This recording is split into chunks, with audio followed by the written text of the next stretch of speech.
Hey everyone, Michelle here and welcome back to my channel, and I'm really sorry this video is a week late. If you follow me on Instagram you will have noticed I put a post up the other day basically showing why I didn't put this video up last week. I'll put a snippet of the video here to show you why I didn't post last week. Basically, when I filmed this video last week, I had sunlight coming through and it looked bright when I was filming. Then I went to edit and it looked dark. Shocker. Basically went to edit Sunday night, realised it was dark. Thought, oh, I'll just refilm Monday during lunch from work. That didn't happen because I only had half an hour.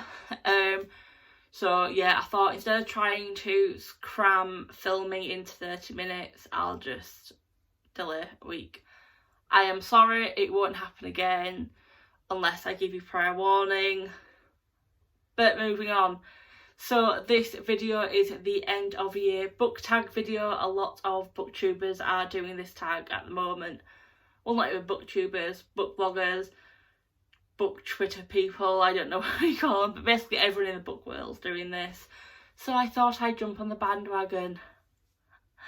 I will stop rabbling on and let's get on to the questions. Question number one is there any books you've started this year that you want to finish? For this question, I'm going to just choose my current read, which is A Deadly Education by Naomi Novik.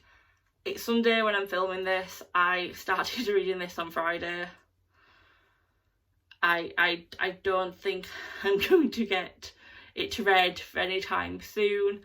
Yeah, a lot of information dump at the beginning and sometimes I like it, sometimes I don't. I'm not liking it now. I know a friend of mine has read it and she says the first half is a bit hard to get through, so that's why I'm hoping it's happening, but because I'm not interested in this big massive info dump, I'm not wanting to read it. So yeah, it's not a good look, but yes, the book I want to finish before the end of this year is A Deadly Education. Question number two, which I'm going to read off my pad down there because I've already forgotten half of it, is: do you have an autumnal book to transition into the end of the year? No. Basically, I just read majority of things, but for autumn, going from summer to autumn to winter, I do tend to go more towards the mysteries and the thrillers and the crime books. So I just picked 3 off my TBR at random. TBR shelf, I should say, not TBR for this month, which is stuff like When Nobody's Watching by Alyssa Cole, I Lie in Wait by Amanda Brittney, or The Chain by Adrian McKinty. Basically stuff that makes me think and makes me want to stay in my nice warm house and not go out exploring. So I haven't got a specific book, I've got a genre, I'll say. That is the right word, Michelle, genre. Question number 3 is there a release that you're still waiting for? And yes, there is.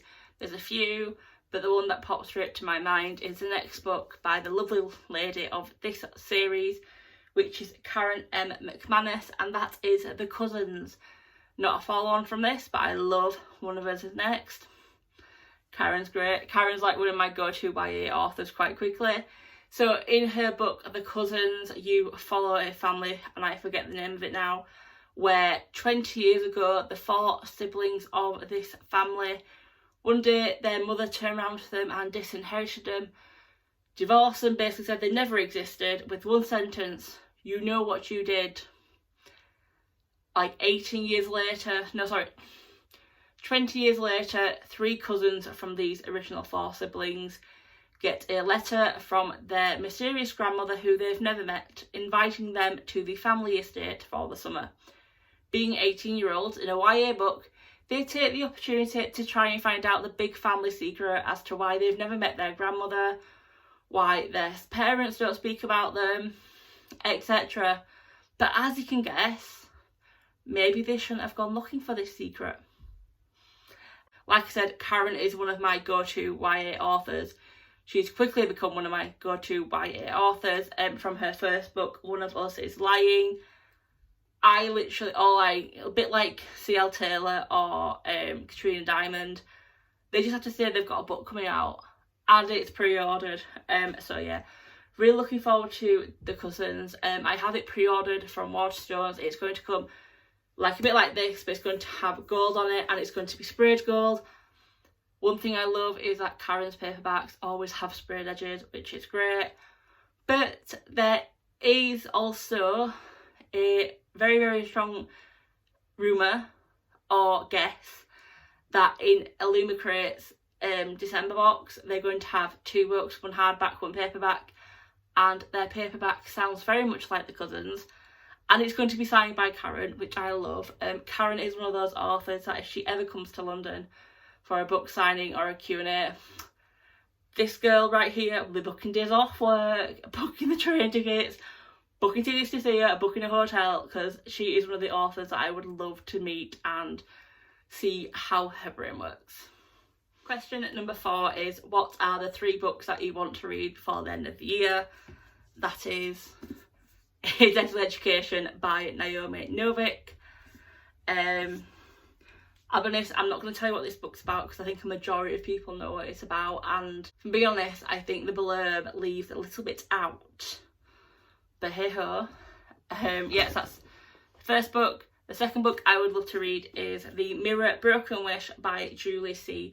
Dow, and this is a new YA series from 4 different authors, so they write a book each, and you follow one family but different generations with a curse, and it sounds very much like a fairy tale. In fact, the blurb says basically this book marks the first book in an innovative young adult series written by Julie C. Dow, Danielle Clayton, J.C. Cervantes and L.L. McKinney, following one family over several generations and the curse that plagues it. Welcome to a new sort of fairy tale. I like fairy tales. I grew up on Disney. I love Disney, so I'm hoping I will like this book series.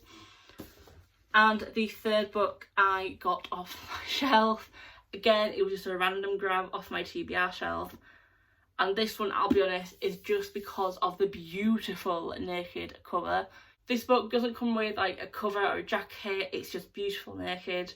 That is The Nesting by C.J. Cook.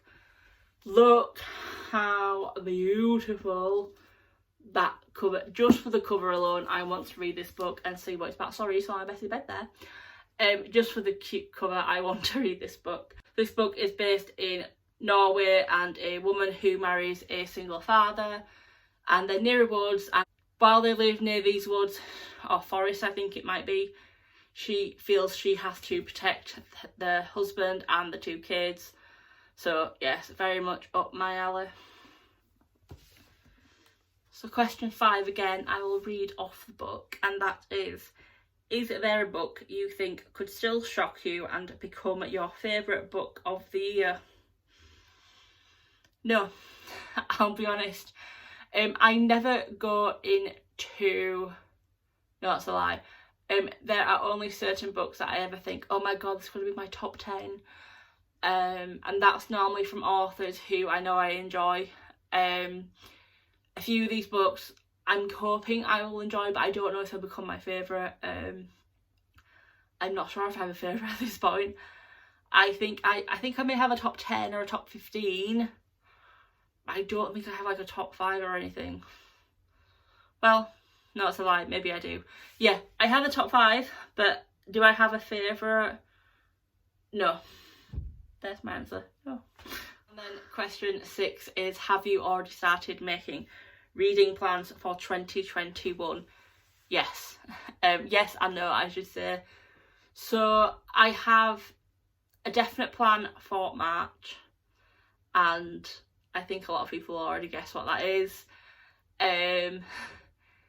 July is going to be like this year. It's going to be no TBR because it's my birthday month. It'll just be whatever I want to read. January, I have a feeling I know what my plan will be. February, I'm not sure if I will go down the cliched read romance books or if I will go anti-romance, I'm not sure. April, June and a bit of May may have the same themes just because of what is happening in them months. Basically a family member's birthday, so I'm not sure if I will do like I do my nieces and nephews this year and have them pick a few books for me to read, or if I will go for books that are about families. I'm not quite sure yet. Obviously September, October, November, it's my niece and nephew birthday, so, and my best friends, well, one of my best friends, so I will probably go, again, base the number of books I read off their age. Went well in September this year, didn't really go well in October, and isn't looking good for November. Them 3 books there are what I left to read, as well as A Devil's Education on the 22nd of November. Probably not gonna happen.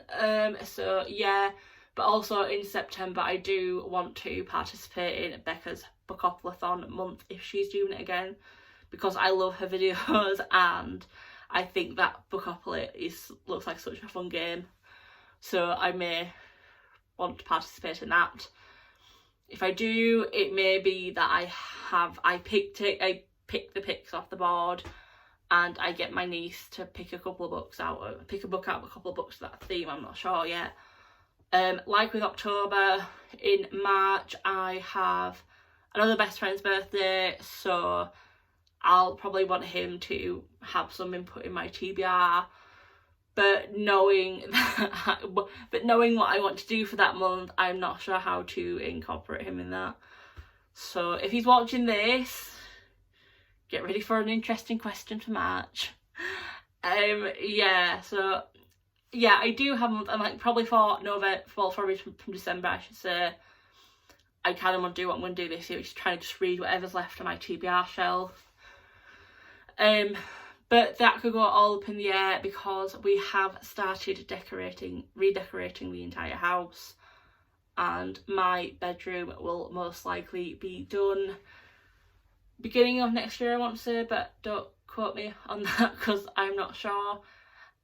So yeah, and also in April I'm planning at the moment, I'm not sure if I will go through with it, going to London for a few days. Mainly for foils and all the Waterstones, but also just to get out of Bradford. So I'm thinking I might vlog with that. Probably won't be that interesting because it might just be me in a bookshop and then me in my hotel room. But if that's something you're interested in, let me know.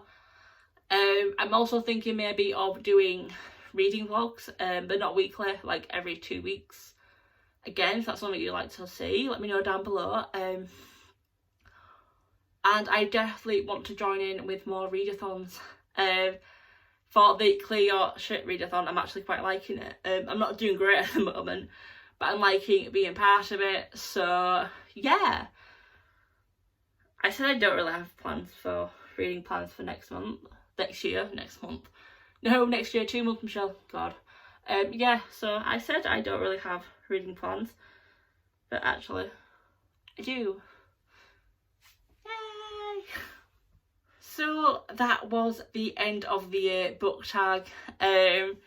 Sorry it wasn't out last week, I do apologise. I will hopefully not do that again, but if I think in future, if I ever feel that I don't want to put the video up because it's not good, or like a few videos ago where I felt my mood was very much affecting the video, I will let you all know, because I don't think it's fair that even though there's only 14 of you, I leave you hanging for a week. I do apologise. But yeah, so that was the end of this week's video. Comment down below if you want to talk about any of the books that I've mentioned. If there's any readathons, you know what's going on next year, or you think there may be a reading theme that I may like, let me know. If anyone puts a poetry month, I may have to disregard your comment because me and poetry don't get on. Sorry about the voice, I don't know what happened there. But that's it, yeah. So yeah, comment down below if you want to. Give this video a like if you want to. If you've not subscribed to my channel and you want to see more of my rambling, subscribe. think any of your friends might like my video, tell them to subscribe. I will link my Twitter and my Instagram down below as well, so give me a follow if you want. I'll put my Goodreads there as well. I have loads of room for friends, so come join. I don't put a lot of information on there, but you might like what I do put on there. And until next week, which I'm not sure what the video will be, I've been Michelle. Bye guys.